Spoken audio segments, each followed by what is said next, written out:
जय श्री महाकाल मित्रों, एस्ट्रोसन चैनल में आप सबका हार्दिक स्वागत। मित्रों, कई बार हम लोग बड़े परेशान हो जाते हैं कि हमारे साथ ये क्या हो रहा है, क्यों हो रहा है, ये कैसे हो रहा है। मैंने तो ऐसा कुछ नहीं किया था कि जिसका मुझे ये परिणाम भोगना पड़े। ये मेरे साथ क्यों हो गया, ये क्या हो गया। और हम ये कभी नहीं जानते कि जो कुछ भी हो रहा है उसके पीछे ईश्वर की कोई ना कोई सदिच्छा छुपी हुई है। दूसरी बात ये कि जब हम लोग कोई पुण्य करते हैं तो हम तुरंत से भगवान से मान लेते हैं, भगवान हमने ये आपके निमित्त या पितरों के निमित्त या देवताओं के निमित्त या ग्रहों के निमित्त मैंने ये दान किया है, मुझे इसका फल तुरंत मिल जाए।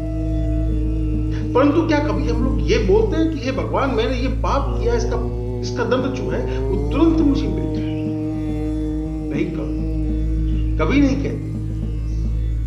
तो इस बात को समझने के लिए मैं एक छोटी सी कहानी आपको सुनाता हूं। एक भक्त का अपने भगवान के प्रति बड़ा स्नेह था, और स्नेह ऐसा कि वो भगवान से बैठ के रूबरू, जैसे एक आदमी दूसरे मित्र से बात करता वैसे वो उनसे बात करता। एक दिन उसने भगवान से कहा, प्रभु आप खड़े खड़े थक गए, एक दिन मैं आपका रूप करके यहां खड़ा रहता हूं और आप दुनिया बाहर घूम आए।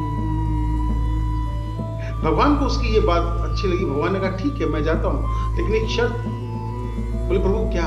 शर्त यह है कि तुम सिर्फ खड़े रहोगे चुपचाप, किसी को किसी बात का कोई जवाब नहीं दोगे, क्योंकि मैंने सबके लिए कुछ न कुछ तय कर रखा है।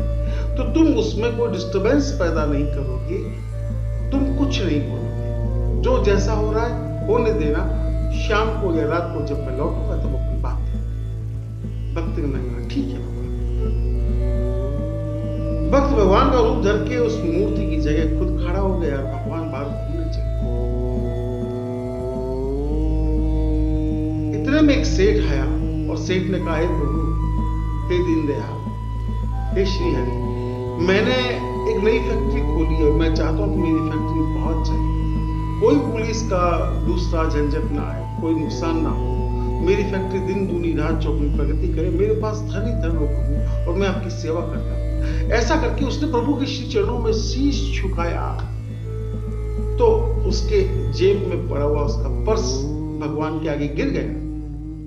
उस व्यक्ति को यह पता न चला कि मेरा पर्स गिरा है। वो अपनी प्रार्थना करके खुशी खुशी लौट गया। उस सेवक के मन में आया कि मैं एक बार इसे कहूं, उसको कहूं कि अरे देखो तुम्हारा पर्स गिर गया, लेकिन शर्त से बंधा हुआ था। ईश्वर की बात उसको याद, उसने कहा कि नहीं, मुझे कहना, मुझे बोलना। प्रभु ने कहा, चुपचाप खड़े रहो, चुपचाप। इतने में गरीब आदमी, बहुत गरीब आदमी, बेहद दीनहीन अवस्था, फटे हुए वस्त्र, और वो आके प्रभु के चरणों में शीश रख के रोने लगा। बोले, प्रभु मैं 4 दिन से भूखा हूं, मेरे बच्चे न मुझे कोई रोजगार मिला, न कोई संसाधन है मेरे पास कि मैं अपने बच्चों का मेरा पेट भर सकूं। मेरे बच्चे भूख से तड़प के मर जाएंगे, तो दया करें, ऐसा कुछ उपाय करें कि मेरे बच्चों को शाम और सुबह का भोजन मिले। उसने प्रणाम करके जैसे ही सर उठाया, एक तरफ नजर डाली तो उसको लगा कि यहाँ तो पर्स पड़ा है, पैसों का भरा हुआ। उसने प्रभु का धन्यवाद किया, वो पर्स लिया, जेब में डाला। एक बार उस सेवक के मन में, जो भगवान का रूप धारण करके खड़ा था, उसके मन में आया कि मैं इसको रोकूं। अरे तू मंदिर में चोरी कर रहा है, किसी और का सामान लेके जा रहा है, लेकिन शर्त से पकड़ा, उसने ऐसा नहीं किया, उसने उसको ले जाना है। वो ईश्वर का धन्यवाद करके निकल गया। इतने में एक नाविक आया। उस नाविक ने प्रभु के सामने प्रार्थना की, कृपा करना, मैं अपना जहाज लेके समुद्र पार जाना, पीछे से मेरे परिवार की रक्षा करना, कोई भी झंझट परेशानी मेरे परिवार को मुझे। नाविक अपनी प्रार्थना कर ही रहा था कि इतने में वो सेठ पुलिस को लेकर पहुंच गया, जिसका पर्स खो गया। उसने आते कहा कि मेरे मंदिर से जाने के बाद ही नाविक ही आया, तो मेरा पर्स किसी ने चुराया। पुलिस नाविक को ले जाने लगी। नाविक चिल्ला रहा था कि हे प्रभु, मैंने पर्स नहीं चुराया, मैं तो आपके दर्शन के लिए आया था। वो प्रार्थना करने लगा। पुलिस वालों को भी बोला कि मैंने पर्स नहीं चुराया। इतने में वो जो सेवक मूर्ति बन के खड़ा था, वो सेवक बोल पड़ा कि भाई पर्स इसने नहीं चुराया, पर्स उस फला गरीब आदमी ने चुराया, ये तो अपना दर्शन करने के लिए आया। पुलिस ने उस नाविक को छोड़ा और उस गरीब आदमी को पकड़ लिया। शाम को जब भगवान आए तो उस सेवक ने भगवान से पूरा वृतांत सुनाया। बोले प्रभु आज ऐसा ऐसा हुआ और मैंने ये भगवान ने कहा देखो तुमने मेरा नियम और वचन दोनों को और इससे कितना बड़ा अनर्थ हो गया तुम्हें पता नहीं। बोले प्रभु ऐसा कैसे हुआ? मैंने तो अच्छा किया, कोई किसी चोर को पकड़ा है, मैंने तो सही कार्य किया। बोले नहीं तुमने सही कार्य नहीं किया। वो सेठ अव्वल दर्जे का बदमाश चोर और लुटेरा है। उसने पूर्व जन्म में इस गरीब आदमी के बहुत सारे पैसे खाए हुए थे, तो उतने ही पैसे का हिसाब मैं ब्याज उसके पर्स में जो था मुझे उस गरीब को दिलवाना था, जो मैंने दिलवाया। उससे गरीब के बच्चों का पेट पलता और वो प्रार्थना दुआएं कबूल।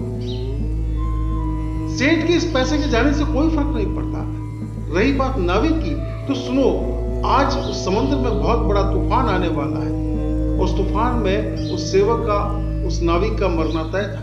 उसको बचाने के लिए मुझे उसको जेल यात्रा करवानी थी, ताकि वो अगर जेल में रहता, पुलिस की कस्टडी में रहता, तो वो खुश रहता, बच जाता, उसका परिवार दुआएं देता, पत्नी विधवा होने से बच जाती। लेकिन तुम्हारे इस एक कर्म से उसकी पत्नी विधवा हो गई। तो ये तुमने अच्छा नहीं किया, ये तुमने बहुत बुरा किया।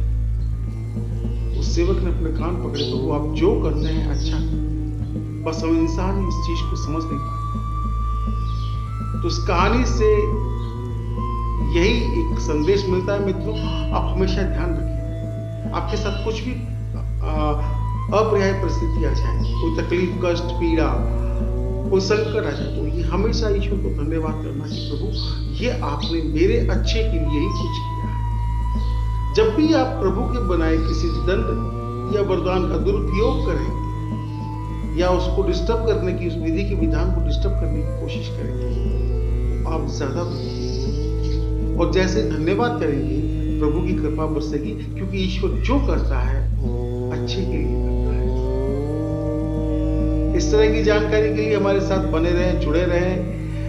कहानी अच्छी लगी हो तो लोगों में शेयर करें, अपने मित्रों में, और सब्सक्राइब नहीं किया हो तो सब्सक्राइब करें, लाइक करें, शेयर करें। धन्यवाद। जय श्री महाकाल।